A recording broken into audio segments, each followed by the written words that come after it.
Alors, nous sommes avec Léa du collectif Némésis.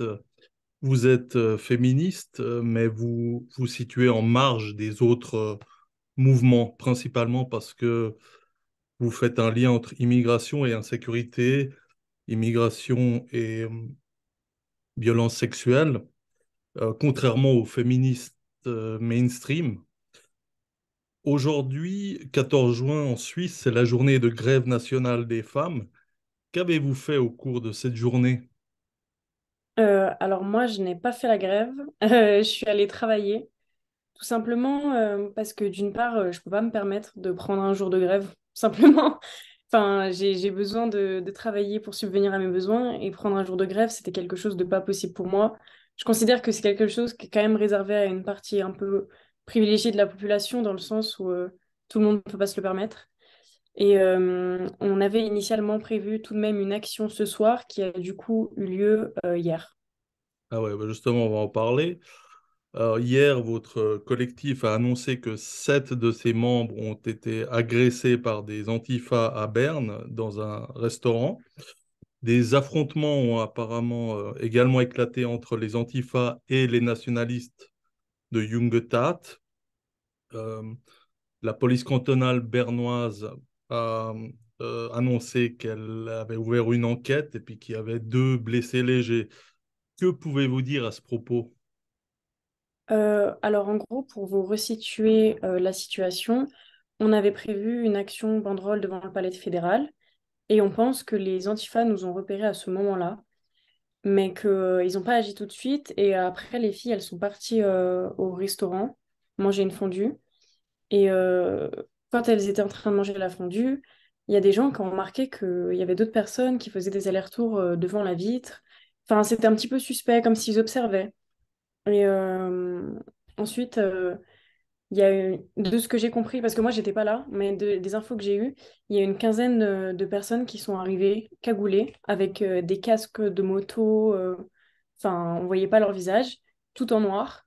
Et à ce moment-là, je sais pas exactement si c'est le propriétaire du restaurant ou si c'est les gens à l'intérieur qui ont fermé la porte, mais ils ont vite fermé la porte à clé. Et de là, en fait, les 15 personnes qui sont arrivées ont commencé à jeter des chaises, des tables contre la vitrine du restaurant. En fait, ils ont lancé tout ce qu'ils avaient sous la main, des pierres, etc. Quand les vitrines ont été cassées, ils ont balancé des bombes lacrymogènes à l'intérieur. Ils ont aussi lancé des couteaux, des bouteilles en verre. Il y a une bouteille en verre qui a fini dans l'oreille d'une des militantes, notre porte-parole Oksana. Elle a d'ailleurs été blessée. Euh, de ce que j'ai lu, moi j'ai pas eu les informations, mais j'ai lu ça dans un article tout à l'heure. Il y aurait un garçon de la Jungetat qui les aurait pris en chasse, je crois. Et à partir de ce moment-là, ils se sont enfuis et la police est arrivée. Et vous pensez que c'était les Jungetat qui étaient avant tout visés, vous, ou bien ils voulaient faire d'une pierre deux coups? Je sais pas. Sachant que c'était notre action, moi je pense que c'était plutôt nous. Mais la Mm. Némésis et Jungetat se sont réunis, donc Bah, le truc, c'est qu'on voulait pas faire une action commune, c'était une action chacun dans son coin, mais en même temps, enfin, je sais pas trop comment expliquer.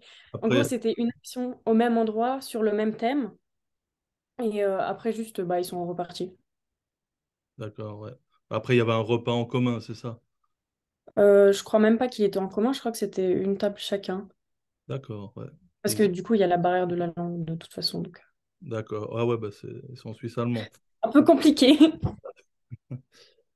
Donc, vous dénoncez régulièrement le lien entre immigration et insécurité en vous appuyant notamment sur les événements de Cologne ou liés à l'Angleterre.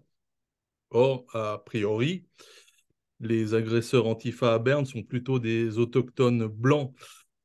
Est-ce que cette agression ne vous incite pas à faire plus de nuances sur ces questions?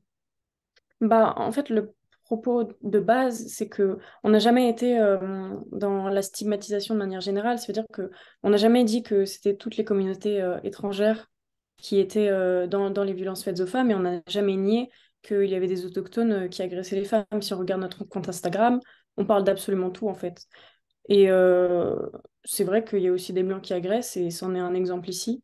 Je pense que la couleur de peau est pas une frontière à ça. mais que souvent notre discours il est mal compris par rapport à ça. Après, évidemment, de notre expérience personnelle, nous, on constate que niveau harcèlement de rue, c'est plutôt des étrangers. Alors, il y a une explication concernant la surreprésentation des agresseurs sexuels extra-européens en Europe occidentale. Ces pays accueillent un grand nombre de requérants d'asile qui ont deux particularités. Ils sont dans l'âge de la prédation sexuelle, donc 18-30 ans en moyenne, hein, et ils viennent souvent de sociétés conservatrices et patriarcales, Afghanistan ou Somalie par exemple. Quand ils débarquent dans des pays aux valeurs libérales et qu'ils voient des blondes en mini-jupe, certains d'entre eux ont du mal à se contenir et risquent de franchir la ligne rouge. Que Ouais. préconisez-vous face à ce phénomène? Bah, d'abord, je pense que on peut pas accepter tout le monde dans le sens où de toute façon on n'a pas la place et que simplement comment formuler ça? Euh, Vous avez un discours restrictif sur l'immigration. Pas forcément restrictif, mais plus sélectif, on va dire. Sensibiliser aussi, ça passe par l'intégration. Donc, leur faire... Bah, je sais que ça existe déjà, des cours où on leur apprend la langue, on leur apprend les valeurs, etc. Enfin, j'en avais discuté avec une policière et elle m'avait dit que ça existait. Enfin, qu'il y avait des cours Ça, comme ça. vous pensez que ça marche ou faudra mieux agir de manière préventive puis pas les avoir Je dans le pense que dos? ça marche, mais pas sur tout le monde. Je pense qu'il y a des gens... Enfin, je pense qu'à partir d'un certain âge, c'est très difficile de pouvoir se remettre en question sur la vision de la femme, etc. Enfin, sur sa vision du monde de manière générale. Et que chez certaines personnes, elles pourront juste jamais changer et c'est pour ça qu'on ne peut pas les accueillir. Mais je pense que chez d'autres personnes, oui, ça peut marcher. D'accord. Sur le site de Nemesis, on peut voir des profils de porte-parole, dont vous-même. Si on clique sur l'icône Facebook, on tombe sur une plateforme nommée Wix, qui fait la promotion de l'idéologie LGBT. Quels sont vos liens avec cette idéologie? Alors, nous, l'idéologie LGBT à proprement parler, on n'en parle pas du tout. D'accord. C'est pas du tout notre combat. On n'est ni contre ni pour. Ouais. On va plutôt faire un focus sur l'idéologie transgenre, c'est-à-dire les transactivistes qui militent pour que les femmes trans, par exemple, intègrent les compétitions sportives féminines. Nous, par exemple, on est contre. Enfin, ce genre de choses. C'est une concurrence un peu déloyale, on va dire. Ouais, c'est ça. Sur le plan biologique, c'est pas très correct. D'accord. Ok. Ah ben, Léa, bah, je vous remercie pour cet entretien. Alors, Hein, bonne journée. parfait. Merci beaucoup.